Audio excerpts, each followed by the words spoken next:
Imagine you have an AI that's a master forger, but in a good way. Its only job is to create perfect copies of things. Now, what if I told you that its real talent isn't in the perfect copies, but in the mistakes it makes when it can't get it right? Well, that's the whole fascinating idea behind an AI called an autoencoder, and its hidden talents are solving some surprisingly big real-world problems.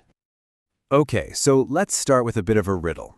What could catching credit card fraud and, say, cleaning up old, grainy, corrupted photos possibly have in common? I mean, they sound like they're from totally different worlds, right? But the answer is they both rely on the exact same incredibly clever AI technique. So to understand how, we first need to meet our AI, which I like to call the expert copy artist. See, the entire goal of an autoencoder is to do one single thing and do it absolutely perfectly. Just replicate whatever it sees. So what is an autoencoder? Really? Well, it's a type of neural network, kind of like an AI brain, and it's trained to do that one job, copy its input to its output. But here's the magic trick. To do that, it's forced to first squeeze all that information down into a much smaller, compressed version of itself. This happens in two parts. You've got an encoder that does the squeezing, and then a decoder that rebuilds it. The whole process works in three pretty simple stages. First up, the encoder takes whatever data you give it and squishes it down. That compressed version then has to pass through the bottleneck. Now this part is absolutely crucial. It's the narrowest point which forces the AI to learn only the most important, the most essential features of the data. It has to discard the fluff. And finally, the decoder takes that compressed essence and tries its best to reconstruct the original input. And this diagram just illustrates that flow perfectly. You can see the input data on the left. Let's say it's details from a credit card transaction. It gets squeezed by the encoder into that smaller green layer in the middle, that's the bottleneck. Then the decoder on the right takes that super compressed info and builds it back up. The goal, remember, is for that reconstructed output to be an identical twin of the input. Okay, so it's a good copycat.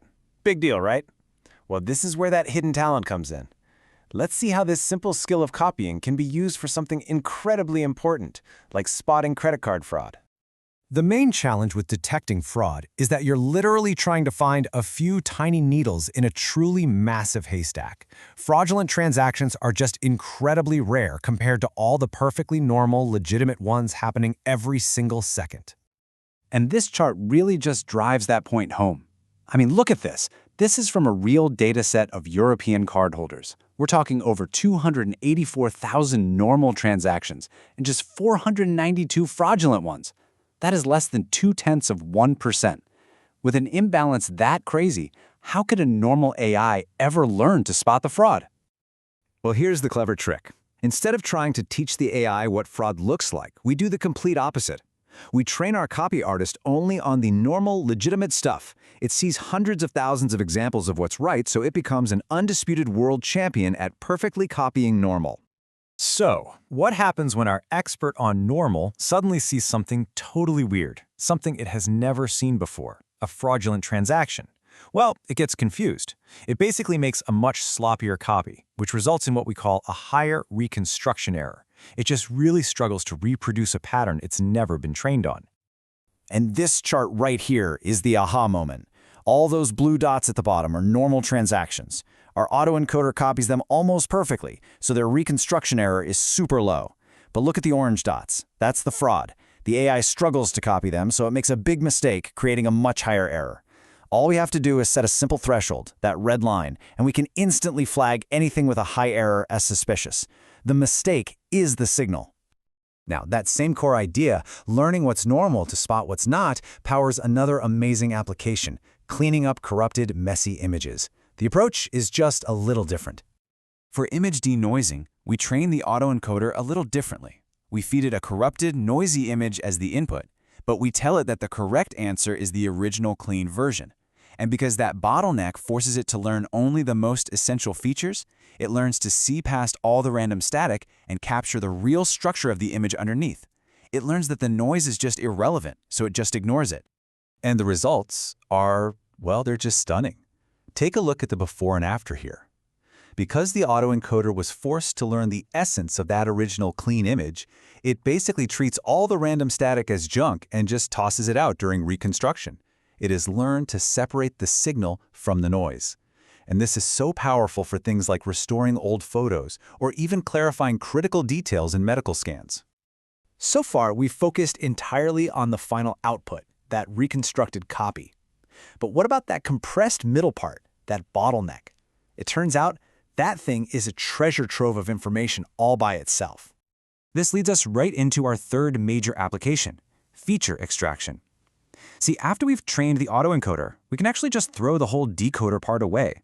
We're left with just the encoder, which has become an expert at taking complex data and distilling it down into a super compact, meaningful representation, the pure essence of that data. Now, why does that matter? Because this essence can make other AI models much, much smarter. It's an incredibly powerful data preparation technique that acts like a performance booster. And here is the proof. This table shows an experiment where a pretty standard AI model was tested. When it was fed the raw data with 100 different features, it got about 89% accuracy. Not bad. But when it was fed the compressed 50-feature essence from an autoencoder, look at that, its accuracy jumped to nearly 94%. That is a huge improvement, and with half the data. So that's the big takeaway here. By first passing our data through an autoencoder's encoder, we can give a cleaner, more meaningful signal to other AI models. And the result is often not just more efficiency, but better accuracy too. So to quickly recap, our expert copy artist has some seriously amazing hidden talents. It can spot anomalies like fraud by failing to copy them correctly. It can clean up messy images by learning to ignore the noise. It can find the very essence of data using its encoder. And it can use that essence to make other AI models even smarter. Which leaves us with a final, really fascinating question to think about. This technology is all about learning what's normal so it can spot what's abnormal. So as AI gets better and better at learning the essence of more and more complex things, what's the next normal it's going to master? And maybe more importantly, what new fakes or anomalies will it suddenly be able to expose?